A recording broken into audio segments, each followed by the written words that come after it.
नमस्कार मंडळी, तर आज आपण आपल्यासोबत बसलेले आहे शिरपूर तालुक्यामधील एक धडकदार व्यक्तिमत्व जितेंद्र राठोड, जे की शिरपूर तालुक्यामध्ये असलेल्या लोकांचे प्रश्न मांडण्याचं काम करतात.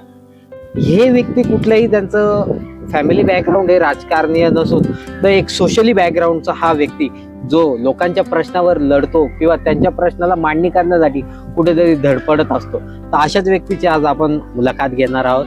तर नमस्कार जितू दादा. नमस्कार. तर जसं की मी तुम्हाला फॉलो करतो मी इन्स्टावर करतो, आणि इन्स्टावर तुम्ही जी अपडेट टाकत राहता तुमच्या जिल्ह्याची, त्यामध्ये वेगवेगळे मुद्दे वेगवेगळ्या विषयावर तुम्ही हात घालत असता. तसा तुमचा मागचा एक विषय होता ज्यामध्ये तुम्हाला पोलिसांनी अटक केली, तर कस्टडी केली, तुम्ही आंदोलन वगैरे, तर ते थोडक्यात काय सांगू शकता तुम्ही? खरं तर शिरपूर ह्या तालुक्यामध्ये अनेकदा दबावाचा राजकारण सगळ्यांनी बघितलेलं आहे.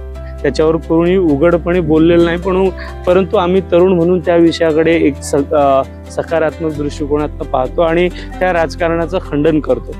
आम्ही मुख्यमंत्री आले होते शिरपूरमध्ये आणि त्यांना कामगार, शेतकरी, त्याचबरोबर आदिवासी बांधवांचे अनेक प्रश्नाला घेऊन त्यांना निवेदन देणार होतो, परंतु तिथल्या स्थानिक नेत्यांना हे सगळं आवश्यक वाटत नव्हतं किंवा त्यांना हे राजकारणातल्या अनेक त्यांच्या जे खऱ्या अर्थानं त्यांना चुकीचं म्हणजे चांगलं वाटतं ते दाखवण्याच्या दृष्टिकोनातून त्यांनी आम्हाला अटक करण्यासाठी भाग पाडलं.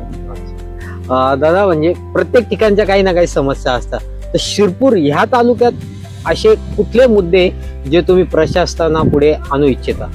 खरं तर मला असं वाटतं की त्या तालुक्यामधला आज कामगार, हजारोच्या संख्येने टेक्सटाईल कामगार आहेत. त्या कामगारांच्या आजही अनेक प्रश्न आहेत. नवीन लेबर कोड आहेत, परंतु तिथे लागू नाही, तर हजारो लोकांचा तिथे कामगारांचा प्रश्न आहे. त्याचबरोबर तो आदिवासी बहुल आहे. आम्हाला असं वाटतं की आदिवासी बांधवांच्या जीवनामध्ये परिवर्तन आलं पाहिजे, परंतु आजही आदिवासी भागामध्ये विकास नाहीये. त्याचबरोबर तिथल्या अनेक आरोग्याच्या दृष्टिकोनातला प्रश्न असेल, त्याचबरोबर अनेक स्थानिक स्वराज्य संस्थेतले विषय आहेत, ते देखील एक काम करण्यासारखे आणि त्याच्यावर आम्ही काम करतोय. अरे वा, खूपच छान दादा. पण मला असं वाटतं की प्रत्येक विभागामध्ये एक राजकीय पाठिंबा असतो किंवा एक राजकीय क्षेत्र हे असतं त्या ठिकाणी, तर तिथे देखील राजकीय क्षेत्राचा प्रभाव मोठ्या प्रमाणात असेल, तर त्या गोष्टीवर तुमचं काय म्हणणं आहे? बरं, तिथे मी मगाशी अशोक दादांनी इथे सांगितलं की जी देश पातळीची राजकारणातली आताची भूमिका आहे उजव्यांची, तीच भूमिका शिरपूरमध्ये आहे.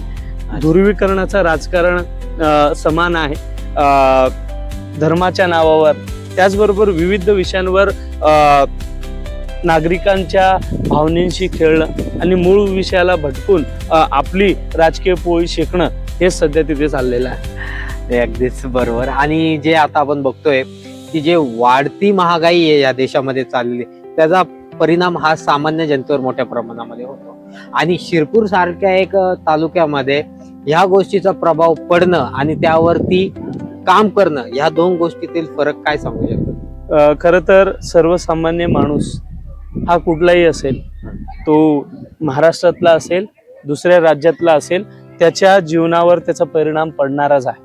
आणि तो शिरपूरच्या तो सगळ्या घटकांना, तो किमान नोकरी करणारा जरी असेल तरी त्याच्या खिशावर त्याचा दबाव पडतो आहे.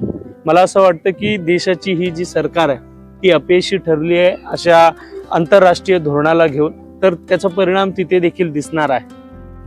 नक्कीच ह्या गोष्टीचा परिणाम पूर्ण देशावर होणारच आहे. आणि तुम्ही जे काही आम्हाला प्रेक्षकांना माहिती दिली, ही कदाचितच त्यांना कुठे ना कुठे ह्या गोष्टीवर विचार करण्यास भाग पाडेल. यासाठी मी तुमचे आभार मानतो. थँक्यू जितू दादा. Thank you so much. अशाच गप्पा आणि गोष्टी आपण करत राहूया. थँक्यू. धन्यवाद.